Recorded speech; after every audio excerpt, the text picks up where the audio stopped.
2 April ছিল মেশোর birthday. মানি তো আমাদের অনেকবার বলেছিল যাওয়ার কথা, 1 মাস আগে থেকে বলছিল যে আয় আয়, আমি একা একা অত কিছু করতে পারবো না, একটু আয়। তো আমাদের যাওয়া একদিন ঠিক হচ্ছিল, একদিন আবার ক্যান্সেল হয়ে যাচ্ছিল কোনো না কোনো প্রবলেমের জন্য। তারপর আগের দিন মা বললো যে না, মা ফ্রি আছে।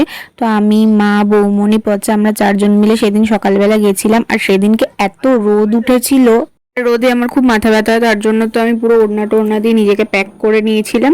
আর তারপর ওখানে গিয়ে আমরা আর বৌমনিরা মিলে একটা কেক অর্ডার করি জোম্যাটো থেকে। সেই কেকটা এখানে মেশো কাটছিল। আর তারপর মানি অনেকটাই রান্না করে রেখেছিল, আর বাকি যেটুকু বাকি ছিল ওটা মা আর বৌমনি মিলে একটু হেল্প করে দেয়। তারপর এখানে সব রান্না হয়ে যাওয়ার পর সব সাজিয়ে গুছিয়ে মেশোকে খেতে দেওয়া হয়। আর তারপর আমরাও খেয়ে নিই। এখানে অনেক রকম রান্না ছিল, সব রকম রান্নার কথা আমার মনে নেই, তোমরা একটু ফটো দেখে নিও।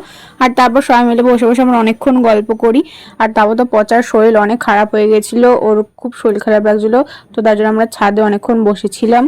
তারপর রাত হয়ে যাচ্ছিল বলে আমরা তারপর বাড়ি চলে আসি। তো আজকের ব্লগটা এইটুকু। যদি ভালো লেগে থাকে please do like, comment, share and subscribe to my channel. দেখা হচ্ছে নতুন কোনো ভিডিওতে। টাটা।